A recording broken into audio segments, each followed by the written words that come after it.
So social media has played an amazing role in people's life, but amazing in a positive, but also in a very negative side. And when it comes to the positive, in my case, I have been able to reunite with friends I had many years without knowing about. But also I have been able to find different type of jobs. And there's even people who make money and make the social media even their business. And this is another topic.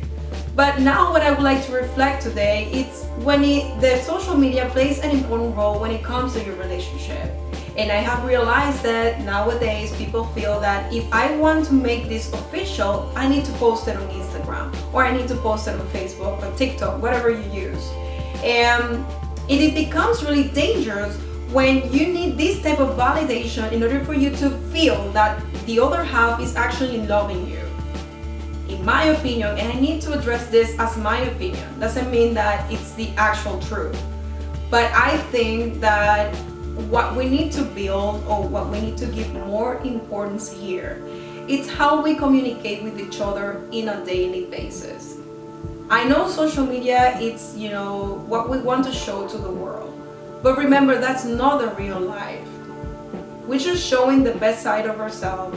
We're just showing the best highlights of our life, and sometimes it's not even the truth. So why should you care too much of how other people perceive your relationship? If what matters here is how you feel in it, and how is it that both of you are building the foundation of it. I think what's most important here is how you're going to build your communication. How are you going to acknowledge, each other's emotion?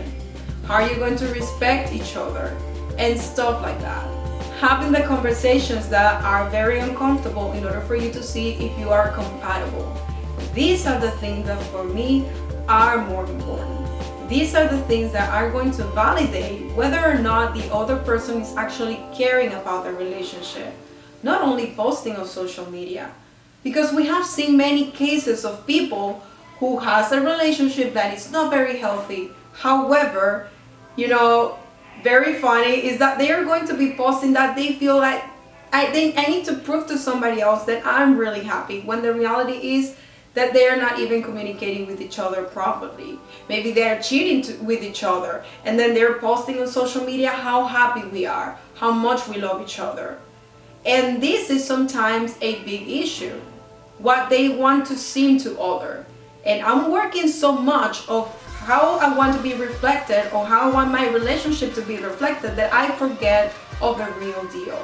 So that's why I just want you to always take care not only of what you're posting about your relationship, but of yourself. I know social media can be very addictive, because yes, it's really good to feel some type of validation. You look good, and then you start feeling good from that moment.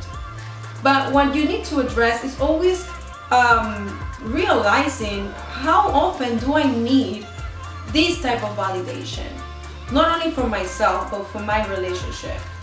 And if you feel that you needed it too much, I just want you to take your time and to stop and take a break from social media, because sometimes this can be really not only dangerous for yourself but also for your relationship. Social media, it's also a site that allows people to have many options, and especially just to start conversation, flirting conversation with others, because it's easy to do it. So that's why it is really important for you to build a really good foundation in your relationship. In your relationship. Because that just will allow you to feel very confident about what you're building. So then you don't need to feel that you need to post and let the world know that you've been loved.